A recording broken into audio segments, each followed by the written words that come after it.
Uncertainty over Washington's tariff policy continues, with U.S. President Donald Trump pledging specific tariffs on sectors like chips and pharmaceuticals soon. For American tech firm AMD, it's moving forward with its business plans, revealing its next-gen chip, codenamed Venice, which uses Taiwanese chip giant TSMC's 2-nanometer process technology, the most advanced on the market so far. The tech is scheduled to hit mass production this year, only in Taiwan.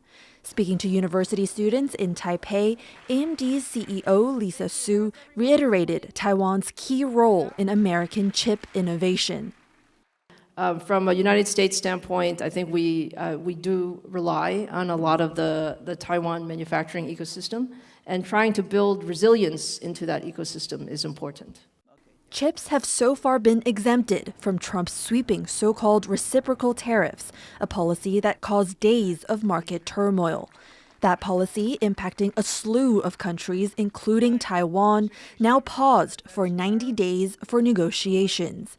Just days ago, a U.S. customs notice also exempted key consumer electronics from the levy, sending a wave of relief over the tech sector.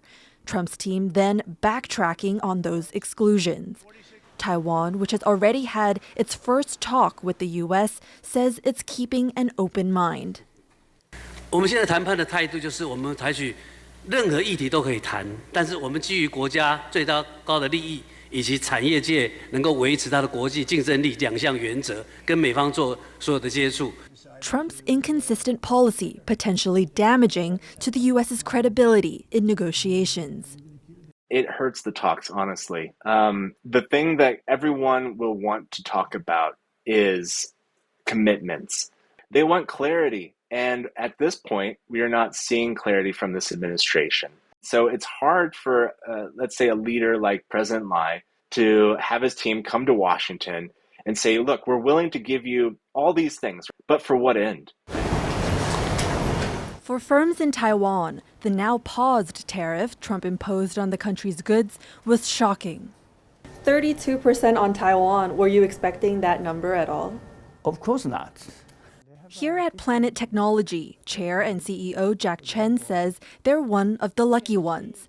His company makes devices for internet connectivity, like routers, and the U.S. only accounts for about 10% of his global business. They also fall under the category of electronics recently exempted from tariffs according to U.S. customs. But with no guarantee of how long that will last, Chen is still making plans around the uncertainty. Well, you know, the tariff is not controlled by ourselves. We only can follow. We have to keep ourselves always in continuing in the R&D commitment to development the more and more innovative, latest technology into the market. That's what we can do. But in other way, we have to think about to find other opportunity apart from United States. Chen says his U.S. customers are more like partners, as their business relationships have taken years to build. That's now threatened by the tariffs, which are likely to turn into added costs for his U.S. clients.